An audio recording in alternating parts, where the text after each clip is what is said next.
Good morning, everybody. Welcome to the Flow Show. A new week, full-on week for me after the short week I had yesterday. So I hope you all have a good week as well. Morning, Kay. Good morning, Ryan. Good morning, everybody. How you doing? All right? Yeah. Good weekend. Yeah. You now on the wagon, aren't you? On the wagon, meaning? You're off the. You're having a little bit of a health kick. Yeah. We decided to have like a couple of weeks of a dry weeks and a bit of a diet. Let's see Yeah, if I think I might join you. I got on the scales yesterday and it wasn't happy reading. So yeah, got to get fit for the summer, mate. Get those beach bodies back in shape. Exactly. The scale was thinking there were two of you on it. Yeah, someone was standing behind me with their foot on it, I think. Yeah, exactly. Anyway, at least it could still count up the right amount of numbers. Anyway, right, let's get stuck into it. Quite a few headlines to get through.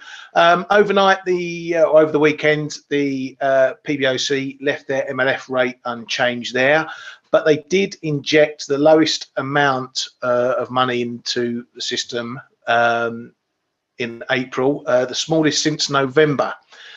So possibly this is the bank taking a bit of a step back and seeing what previous moves to monetary policy, like the RRR move that we saw a while or so ago, just seeing what's happening to the economy and the flow of monetary policy is doing through that. So that's what analysis is saying, that perhaps it's taken a bit of a step back, not easing further. Over at the Bank of Japan last week, Assistant Governor Shimizu said that the BOJ deems it necessary to conduct monetary easing, support the economy, and provide a favourable environment for firms to raise wages. So singing off the same hymn sheet as the boss man.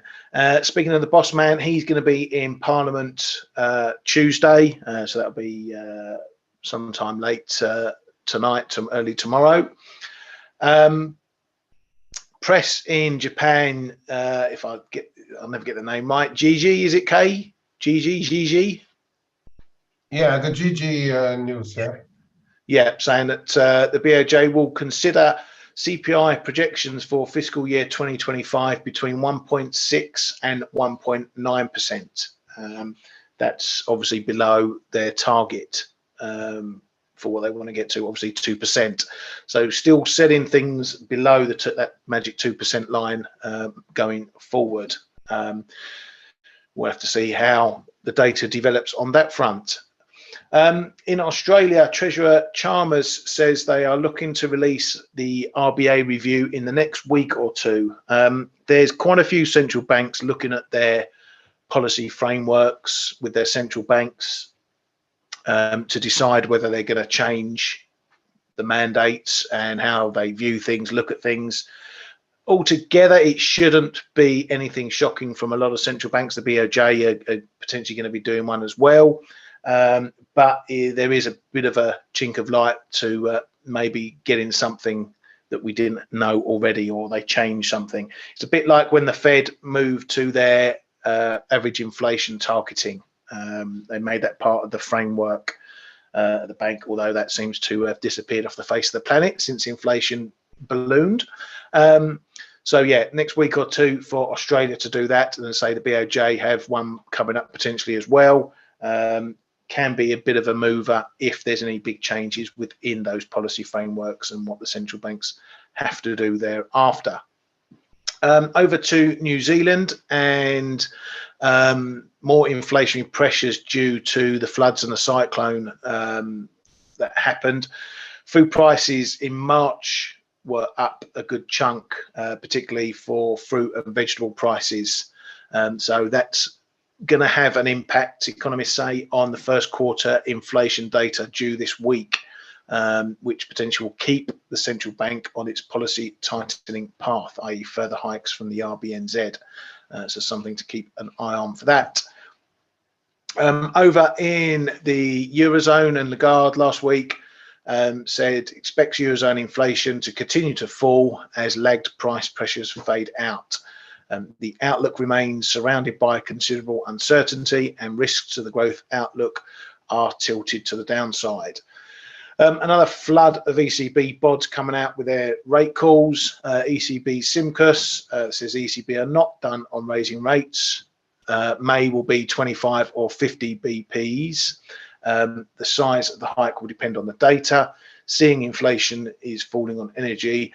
Core inflation is expected to peak next month or shortly after. ECB's Nagel continuing on the hawkish slant. ECB's job is not already or even mostly done. More rate hikes are needed. Inflation risks tilted to the upside. It's not a given that inflation returns to target over the medium term. ECB's Ren, he's one of the hawks. ECB must carry on and act consistently with rate hikes. Centino, one of the doves, said the ECB should slow or pause rate hikes in May. Kestrel Kazakhs says the ECB has the option of 25 or 50 pip move in May. And then Reuters were out with a piece, sources piece on Friday, saying that ECB policymakers will call for a full halt to reinvestments of their APP in the second half of the year. Probably a lot of that's been expected.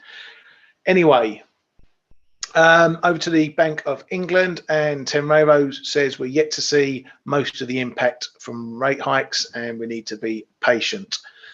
SNB Jordan says he cannot exclude the SNB needing to raise rates again. Over to the Fed, and Fed's Goolsbee says he doesn't want to comment yet on what he's picking for the May meeting. Still wants to see the data. Tighter credit conditions can help do the Fed's job for it. Need to keep an eye on the price series, not wages. Fed's Waller says recent data shows the Fed hasn't made much progress on its inflation goal. Rates need to rise further. The extent of further increases depends on incoming data and credit tightening. So all taking the same line, looking at this credit tightening stuff, and obviously the data. Monetary policy will need to remain tight for a substantial period and longer than the markets anticipate. Going up north to the land of syrup and beavers, BOC's Macklem says BOC officials discussed the need for a potential hike at the latest policy meeting.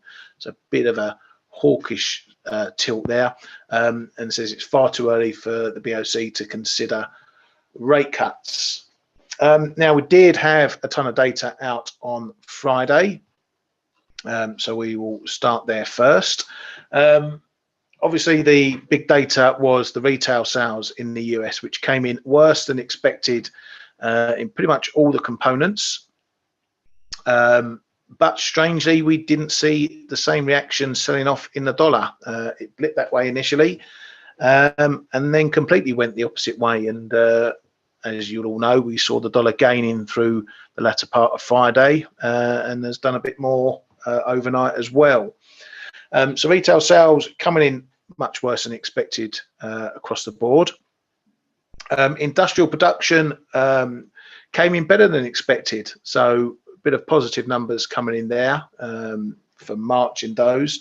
And then we got a little bit of a shocker from the Michigan numbers. The headline number coming in better. That was all well and good. Components as well, conditions better as well, but the 1 year inflation number, a big jump, 100 points to 4.6% from 3.6% prime, 3.5 expected. The 5 year inflation expectations came in unchanged in the end at 2.9%, but that big jump in inflation expectations really helped feed into the Fed narrative that they've more work yet to do on inflation. And as we've seen that from the CPI report as well, those core numbers. So really a bit of a switch around, as we say. What did you make of that on Friday, Kay? Yeah, that's really Okay, I can see two things now that has settled a little bit. Is that we have been selling that market well, and we probably as well had been selling dollars for the whole week. And on Friday, I think some bigger accounts decided it was time to take profit on on quite a few things, under which the bond market. I think the core must have been what triggered it. But then it was very strange, because then we had this yield move. I think the short end did like nearly 15 bps, and the tens did like the short end did actually 15 bps even on the retail sales, which was a bit strange. I think it was rather just an excuse to start taking profits, or you know how we are, and what I've seen over my career, somebody already had those numbers coming out afterwards, and forced the market a little bit. But let's keep it to the fact that the market may have expected even worse numbers, a give back of better than expected numbers earlier this year. But yeah, I found it a pretty big move, to be honest, in the bond markets on the back of that particular retail sale. But then, of course, it was fueled by the surprising again Michigan numbers, which were not only higher on the inflation expectations, and even the 5-year remaining sticky, but also on the headlines were better than expected. So we were really in a phase for a week and a half, where some of the US data started to show weaknesses, right? And then first of all, it was countered by the first number, the NFPs, but that finally did not really get the dollar going. We printed the lows in the dollar afterwards on the Thursday. But then, I think it's more a case of the market saying that, well, perhaps not everything is falling out of bed yet, so we need to big price again. And it seems like we are in a constant repricing of expectations on whether it be the Fed or other central banks. And I think we are going to see the same going on for the next, 2 weeks, 2.5 weeks, until we get news from the Fed, the ECB, and then the rest of the central banks. So we had this also all those comments that we had during the G20 of finance ministers. The central bankers were at the World Bank and the IMF, so we had a slew of comments, and it's all very much we don't know. The decision has not been taken on what we will be doing next. So, and that's putting the market a little bit on the in the unknown, right? So that's why we are seeing now, and I guess we are going to see it on every data point coming out now. There's possible this 10-15 BPs repricing in the bond market, and the dollar will follow. And the dollar will follow. So it doesn't make it easier to find a theme for the more medium or longer term. I think we are still going to be in a market that is going to trade day by day. There are a few underlying themes. But I think globally it's going to be tough to really stick a medium-term play on what is going on in the market. For now, we're seeing the dollar recover, and I guess it's going to continue today, tomorrow. But then we are going to have to look at the next data point to see what's going to happen, you know. Yeah, I think the saying "it takes two to make a market" has never been more prevalent than it has been into the end of last week. You know, we knew that the market was selling bad data, but then it completely bamboozled even me last week. My shorts were looking pretty down at 132s. I'm ruined not taking a bit off now, but we can't trade backwards. But yeah, I think that there's a good battle going on. There's enough in the market who want to trade a Fed going back to easing or rate cutting or stopping hikes or whatever, but there's still plenty in there who are going to buy up on good data on the other side of the coin. So I agree with Kay. I think we're going to see this boat swinging, or as we like to call it, running from one side of the ship to the other, far more regular between the data points. Yeah, and I also and I asked in the chat just a couple of minutes ago. I'd like to see or like to have an idea on how the volumes are right now, because I'm not sure that in the last week and a half the volumes were that heavy. I think the FX in the FX market I'm talking, right? I'm not talking about any other markets, equities or bonds, but I'm not sure that we are in a high volume market. There's a lot of repricing going on, so we will see spikes in volumes, but I think the overall volume, I'm not sure if we are in a high volume market, but rather a market which is constantly trying to find its way. Yes, the dollar yen is higher again, and the euro dollar is lower, and the cable is lower, and Aussie Kiwi. So the dollar regained some strength on the back of some data, but then the rest is a bit like an open question, right? So I'm not sure the volumes are very high. I'd like to see it. If any one of our listeners or viewers has an idea where we can find the volumes, that would be great. But I'm not talking about the retail traders volumes, right? We are like 5-10% at best of the market. I want to see real volumes. Yeah, no, agreed. Well, let's take a look at some of the other data, because there's been a few bits and pieces out as well, especially coming into this morning or into today. So there was some Italian CPI data out this morning as well. And again, you know, these were final numbers, so confirming the drops that we'd seen. Big drops again. We'd seen those in Spain, and Italy was one of these countries that had seen inflation picking up the last month or so. So that's had a big reversal. So that's making those rises that we saw in there and other countries a bit of a one-off inflationary impact there. Still running at very high numbers, obviously 7.6%, 8.1%. So, you know, long way to go yet, as the ECB keep telling us, but moving back in the right direction for some of those countries as well.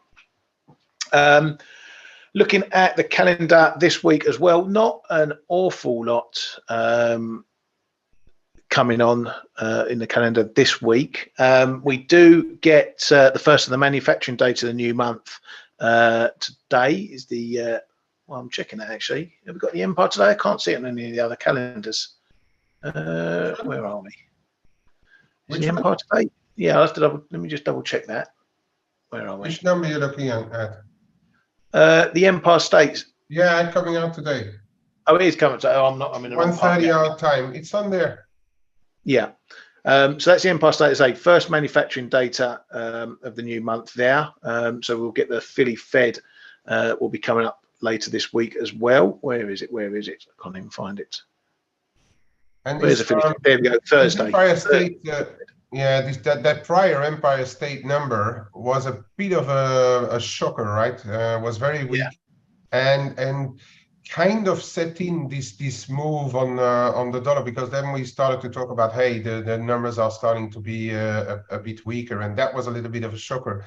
And if I recall well, it was a bit of a mover, the last one that came out.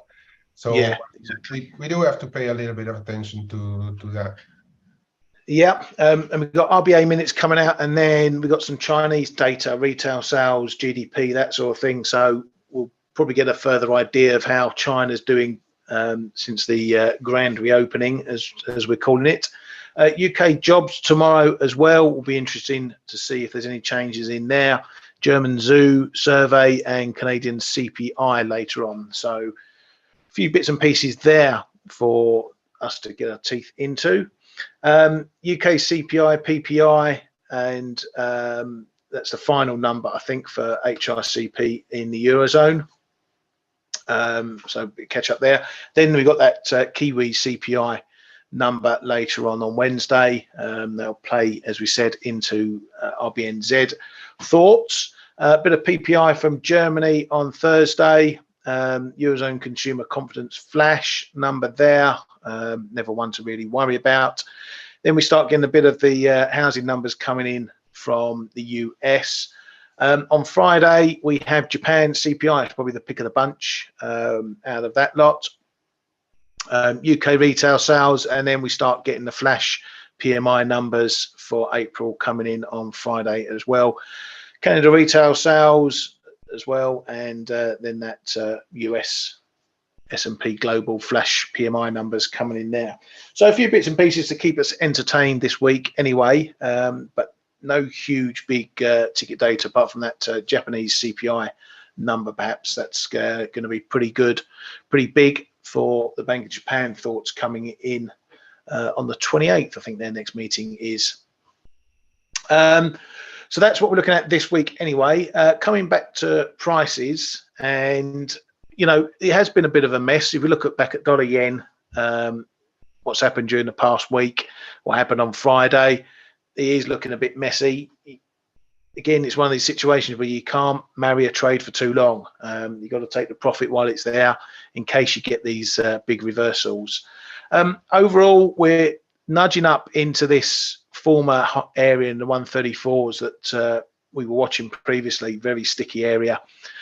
We couldn't break out this box. We had to move down to the 127s, got back up, had a little bit of a go before we did make a move up to 138s, but that didn't last long, and then we went back in the box.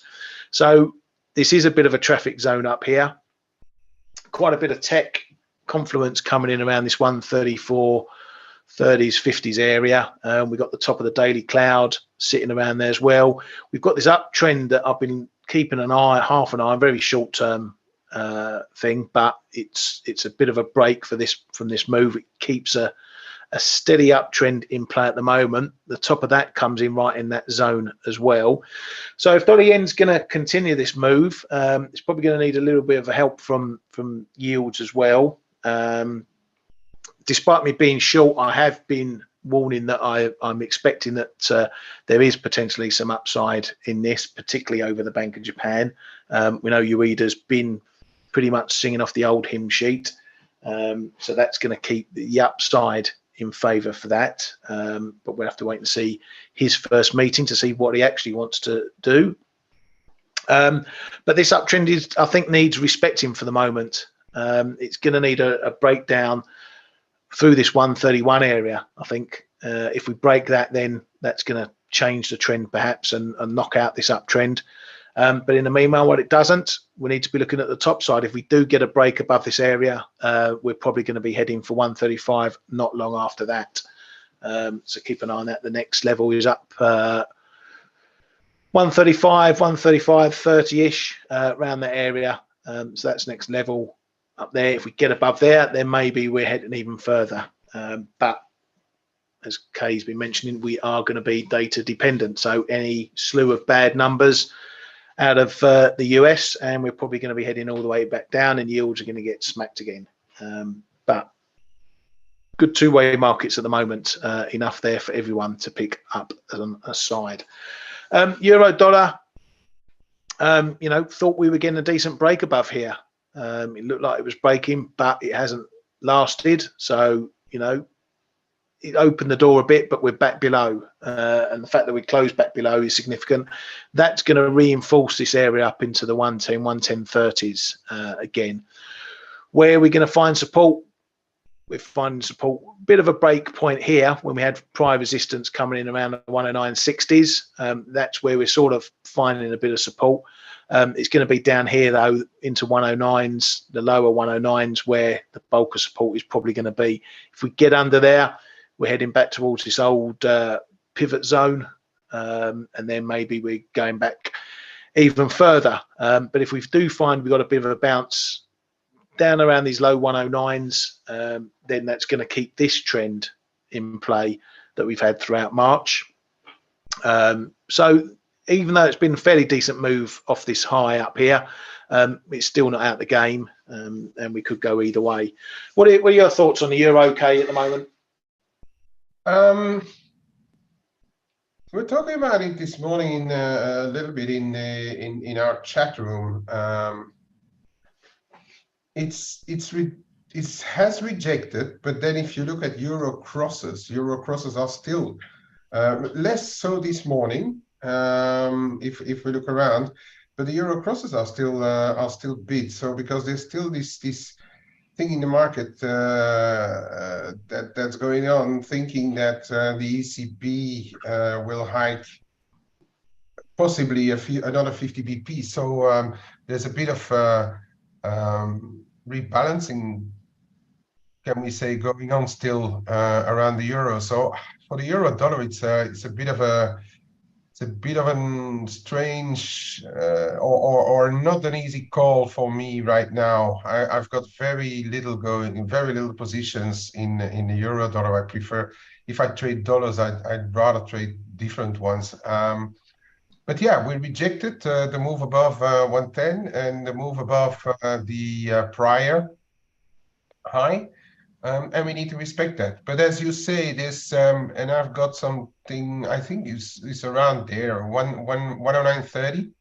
As long as that holds, I reckon the euro dollar is still the up move is we have to consider it as intact, and this just being a setback. But it seems that we are finding it more back on the euro crosses again than what's happening on the rest. So for the euro dollar, I'm relatively neutral, but acknowledging this 109.30-ish level, that if that holds, then there's still this chance of ultimately going into the 112s. Yeah, no, I agree with that.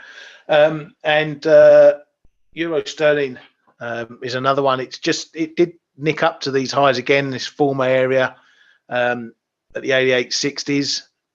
Found it a bit of trouble, so got a potential for a double top to form here.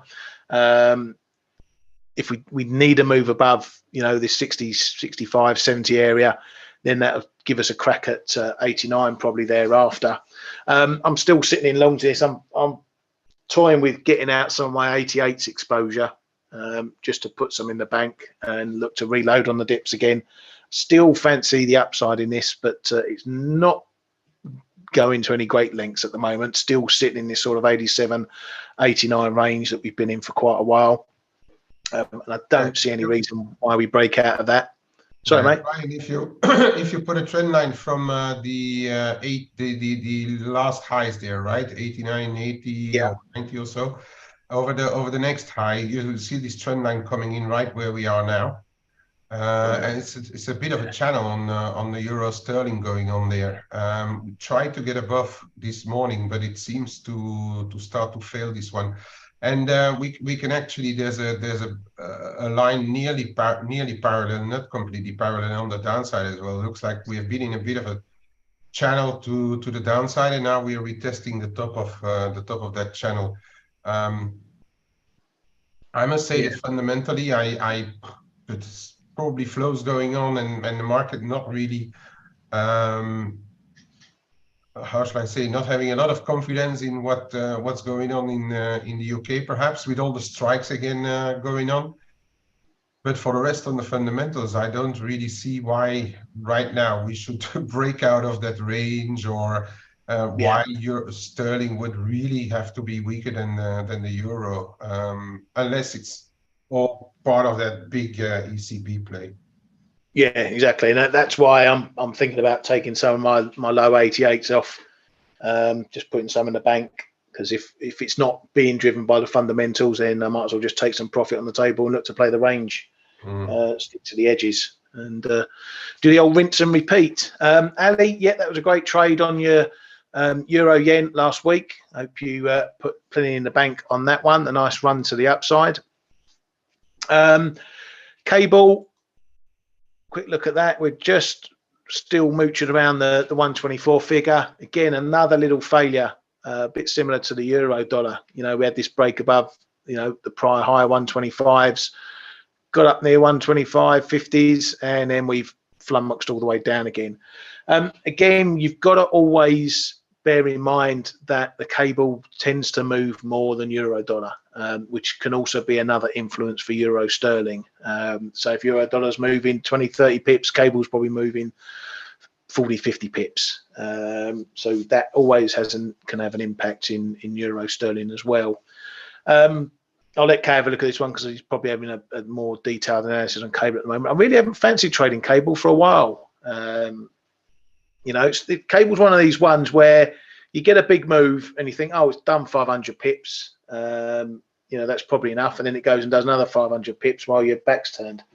But this one, for some reason, I'm not interested in playing it at the moment. There's a dollar pair.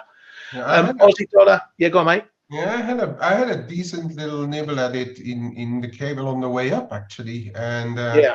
that's why I feel quite fortunate not to have been involved in this move from 125 back down to under 124, because I didn't really see, apart from some dollar strength, of course, I didn't really see the real reason to be short sterling, actually. But yeah, there's a couple of shorter term levels there, and you have that one there around 124. 40-50 has always been a bit of a crossroad in the short term on the cable, and we've been turning around every time we get through it. It seems like a bit of an accelerator on the short term, and then the market reassesses what's really going on. Yeah, I'll probably do a bit of cleaning up my charts there. So it gives me a job to do. Yeah, I was going to look at Aussie dollar. Had a failure at 88, which looks quite significant right now. You know, we had one attempt to get up close to it. Again, similar. Had a little move above prior highs, and when that happens, it gives the impression that we're off to the races and maybe we're going to be breaking up. But like we've seen in other pairs, it hasn't lasted, and boom, we're all the way back down again. So if anything, when you've got these markets where 1 minute you're looking at one direction and then it changes in an instant, you've just got to learn that these are the levels that are developing. You know, for whatever happened up here, the price didn't get through. That is going to solidify because all the sellers that are coming in here are going to start parking their stops above these areas. So if you get up here, you're going to find again probably a lot of sellers. But if we get a swift move up from here, so let's say the next few sessions or whatever, we get another quick move back up to here, that's going to increase the chances that we do get a proper break. So, you know, if you weren't short up here, fine, you can have another crack if we get up here, but perhaps you do a bit less risk and you look to turn it around if you get a break above 68 now.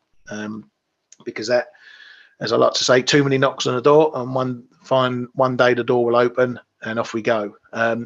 Same for the downside. You know, we've got this bit of an area here down towards 66.80. It's a bit wishy-washy. Again, it's another one of these zones where the price can mess around in it before deciding what it wants to do. Sometimes it will break under, sometimes it will hold as support, and that gives you your area maybe to try a trampoline long back up towards those highs. So you never, when you're playing two-way markets and you haven't got a bias and you don't know which way a pair's going, just trust the levels. Just pick your levels and trade the levels. They will tell you whether you're right or wrong, and they give you somewhere to put your risk against. You know, it doesn't matter what your bias is. That's a technical level at 68. You trade it or you don't trade it. The same for the downside. You find your levels. It doesn't matter what your bias, doesn't matter what you think about the Australian economy. From a technical standpoint, that's an area where the price may do something. It's either going to go all the way through or it's going to hold there and bounce. So that's where you split the text from the fundamentals, particularly when you don't know what a market's doing or where they're going. One pair before I hand it over to Kay quickly, and that's dollar yuan again. Pretty much the same as the dollar story that we've seen elsewhere. It was heading lower, and then it's reversed back up to, let's call it the mean, this sort of 86, 88, 89 area. Back in this mini box that we've been seeing here. I didn't do anything down here. I was waiting, hoping we might get a move down to the 80s, or at least those prior lows, to maybe look at some longs. Wasn't to be, so I'm back on my hands waiting to see what happens. Keeping an eye on this bit of a zone up here at 691s, 92s. That's the gateway probably to a move to 7s. So a decent range to play here, but we're bang in the middle of this as well. We have got that data coming out this week from China, so maybe that gives us something to trade. But otherwise, sitting on my hands on this one. Kay, do you want to take a little look around? Yeah, sure. Yeah, I'm actually curious as to what's really happening in the Chinese yuan right now. Yeah, let me grab the screen. I've got something different on the screen, but it's a bit of a really bit of a question mark for me, I must say, because we always come back to this 687, 85, 90 zone without really being able to break above, and I'm quite interested. That's why I was asking about volumes and stuff, but I see that Magic's already put some charts in our chat room. So for the people, just to remind you that it's one of the most active chat rooms in the market, where there's real comments in there, and people always try to help each other. So if you're interested, give it a go. It's only $1 for 10 days if you want to just try it out. But really, there's a lot of interesting discussions and information coming in there. So yeah, about this China thing, it's always around there, and then I'm not sure whether the market is really trading volumes or it's very light right now, and just wondering what's going on in the Chinese market, because we had the PBOC holding their hand still, where we could have expected a rate cut, but then if you look at dollar CNH, it barely moved. It's a bit of a strange one right here and now. I'm just looking at Horatio's question: can the CAD be supported with the prospect of higher oil? Even though, yeah, I think it's already been the case, Horatio. Higher oil and data holding up, right? We had this labor report coming out, which was pretty decent again in Canada, and then of course the higher oil is also supportive for the Canadian dollar. But there's been a bit of tech going on as well. I'll have a quick look at it. So for these, what I always look at is these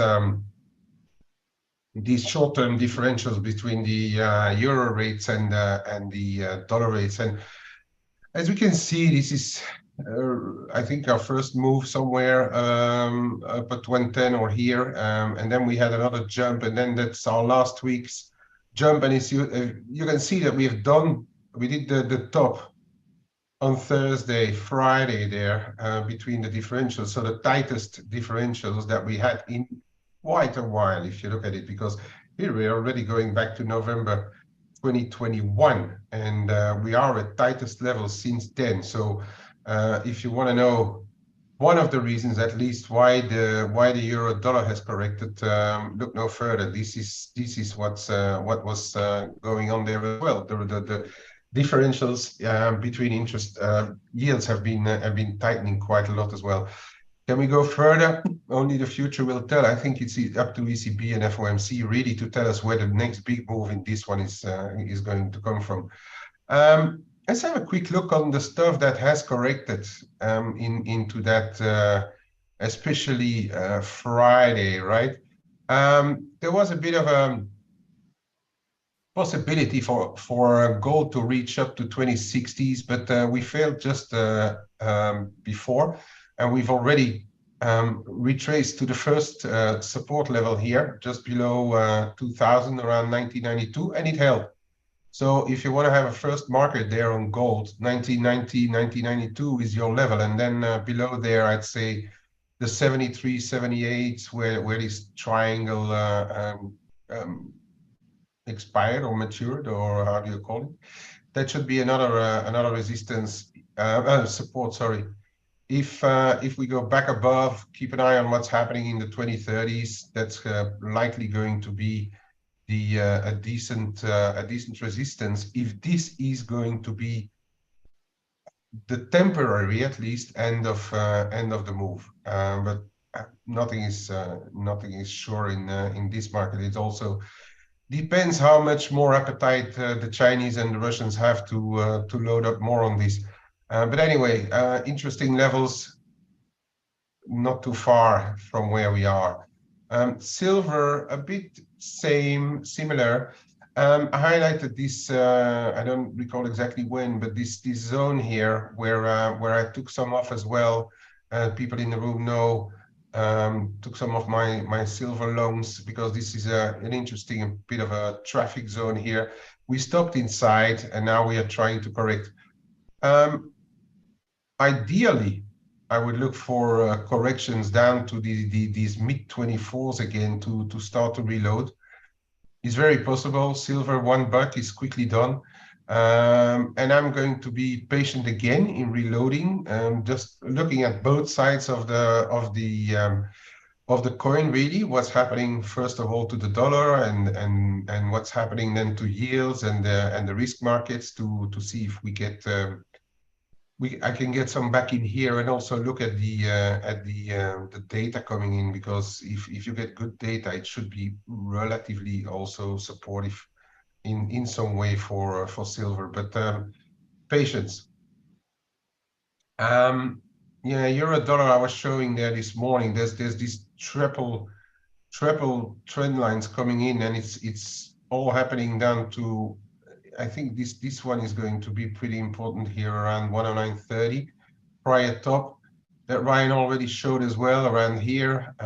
We are having the same levels there. This is going to be a relatively important one because that would signal the failure of this move as well. But we are already, or we have already tested the first support here around 109.60, 65-ish.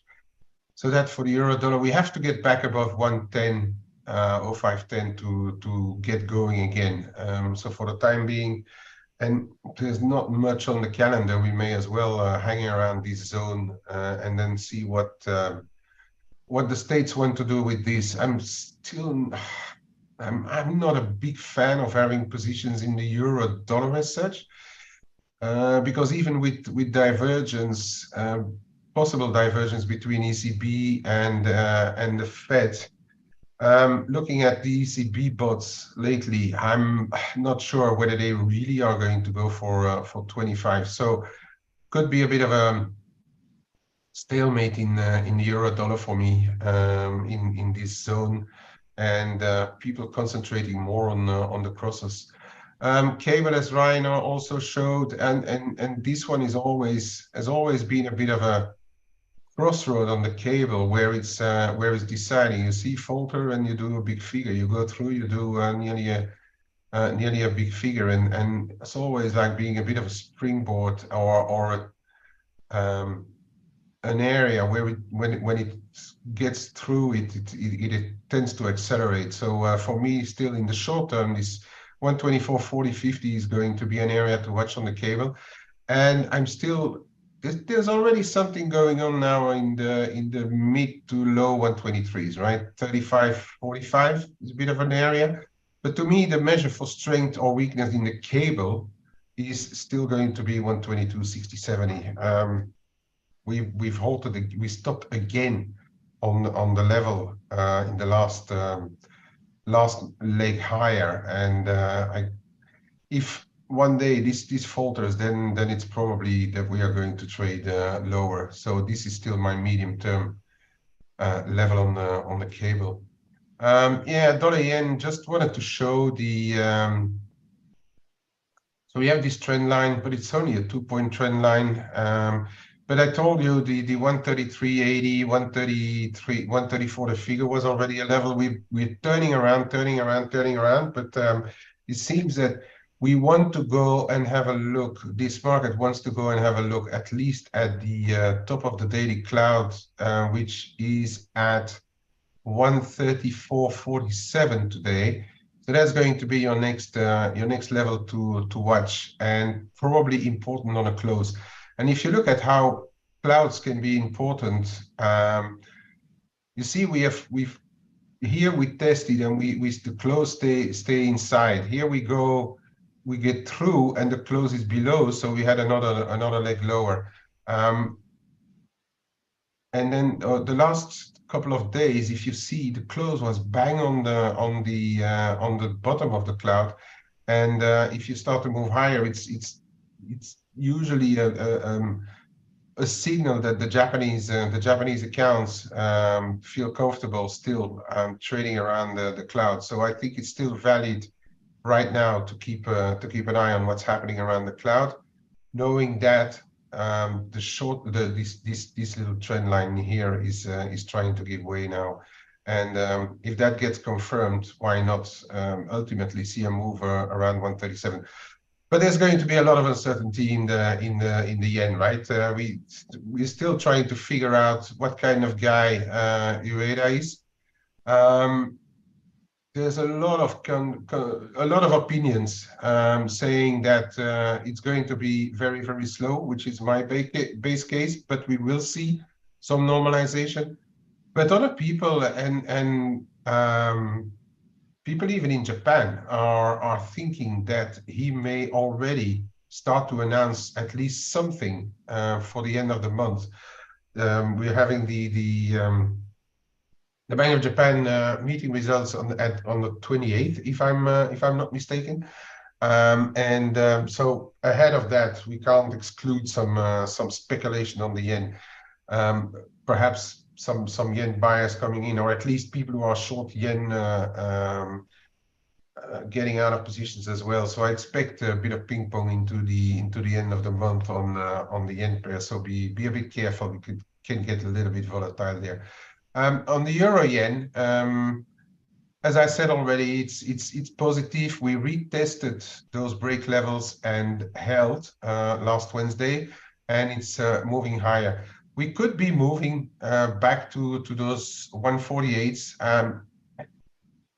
Again, if you look at the trend line, we could be on our way to 150, but is it really going to have enough strength before the Bank of Japan meeting? I'm a little bit long. I'm an in out. I'm a little long, but it's really a small position, and I will just watch what if those highs here hold. If not, why not? I'm moving out of it. But in the meantime, it's still positively oriented, and we can have a look at this 148, in my opinion. For the more medium term, this 144.5, 145 is going to be the bigger level, if not here, those 145, 50, 75. So keep an eye on those levels on the downside. And the top side, it's open, it's bid, but I would respect this one until the Bank of Japan. Others, Aussie, as Ryan said, I have got a bit of a, what is this, wedge or so broken here. 67.20 short term. We retested it this morning and failed, so that's your first resistance here, and then the next one lies around the 40. But I think if we get back into the wedge, that should be relatively positive for the Aussie.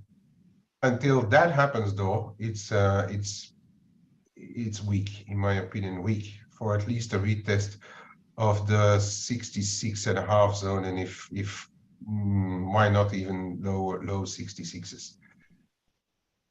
Kiwi is still trying to figure out what it wants to do at 61.90 figure. It's obliged to trade around there every time. Every time it's trying to make up its mind around the 61.90 figure.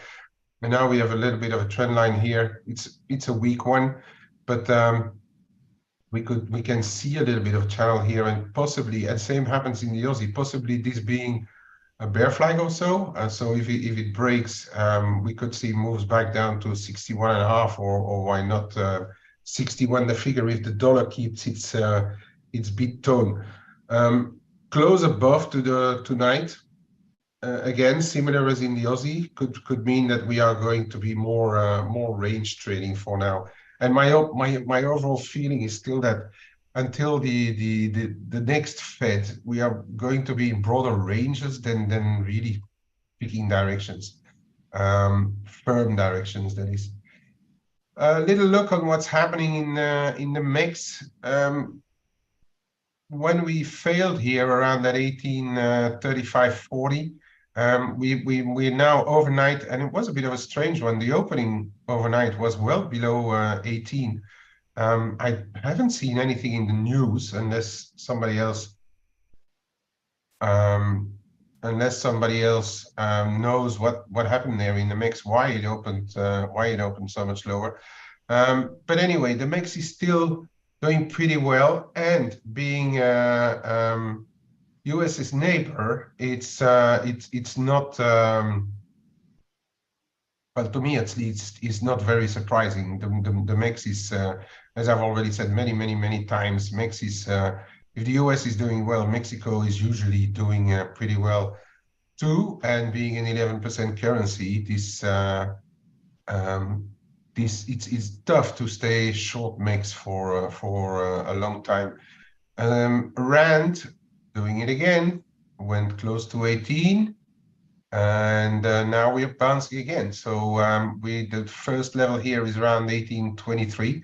But this is really a bit of a magic channel here. We've broken below, had this acceleration on the SARB 50 BPs instead of 25. But since then, it completely reversed, went to retest the top end, and we are firmly still in this stuff. I have a little bit of short dollar mix versus long dollar rand for as long as this holds, but it's very small, because emerging markets can go very fast, and I'll be a happy take profit seller if we get back to the top end of the range and then see where dollar mix is. By the time at time of speaking now, they are diverging in the way that I have my position, so that's pretty cool. And for today, Brand, wide view on the euro. Wide view on the euro. Yeah, why not? Do I have a wide view on?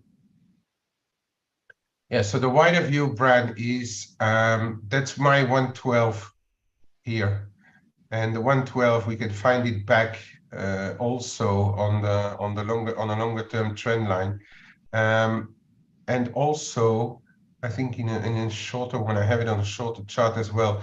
There's a lot pointing at 112 if this move continues in the euro dollar. So I think that's going to be a tough nut to crack. And in turn, if we break higher, then we should be looking at 116s. All right. Now, for the medium term, if we need to hold above, right now it's around 107. So the 107 is going to be your magic level, I think, on the downside. It used to be around more in the 104s, 105s when we spoke about it, but this trend line has clearly made some way in the some way in the meantime, and I think it's going to be 107, the more medium-term level on the euro. And Ryan, that's it for me, my friend, for today. Unless Sterling CAD, Aussie CAD, I don't know. Horatio, Ryan, do you want to have a look at Sterling CAD and Aussie CAD? Because I really don't have too much of an opinion on that one. I can show you the dollar CAD because the 133 is interesting there. We've got a lot of little levels coming in there around. Be anywhere between 123 and 122.60, or call it 80.60. It's very interesting on the dollar Canada. It could be enough. I know we rebounding already a little bit thanks to the dollar, but if we ever retest there, keep an eye on what's going on in this zone there on the dollar Canada. Okay, and I think it's interesting enough. Top side 134, 133.90, 134. 05, 10, 05. That's your first resistance on the dollar CAD. I give it back to you, Ryan. Thank you very much, mate. No, I've not got much view on any of those pairs. Let's have a quick look, see if I've got anything going on. Aussie, let's get the take the chart. Screen. Yeah, 2 ticks. Okay. Okay, isn't that okay? Yeah. Yeah, so Aussie CAD, we've been mooching around this 61.8 fib we're now below it. So if you're looking for a marker, that's pretty much where you want to be looking at. We're holding below, or looking to try and hold below this level here, 89.60s, give or take, and these prior lows. So if we're back above there and holding above there, then potentially we're looking at further upside. But it's pretty much looking the opposite of the Aussie dollar chart. So obviously you've got to factor the dollar side of it into things as well. So it looks a bit of an inverse play on that one. But as far as your level's concerned, yeah, above that 89.60s, if it starts to build support there, we're heading higher. But while we head below, or while we hold below this area, then potentially further downside is coming into play. And where that goes is anyone's guess. A bit of an open trap door, if you like, down to maybe this 88.70s area down there. So that's my view. Not that I look at it that often, as you can see, this Aussie CAD, but yeah, that's what you're looking at. Go with the flow, as we like to say. And we shall leave it there for today, folks. Thank you very much, everybody. Let's hope you have a great week ahead. Many pips to be made, and I hope you make them. And thanks, Kay. We shall see you all bright and early tomorrow morning. Have a good day, everybody.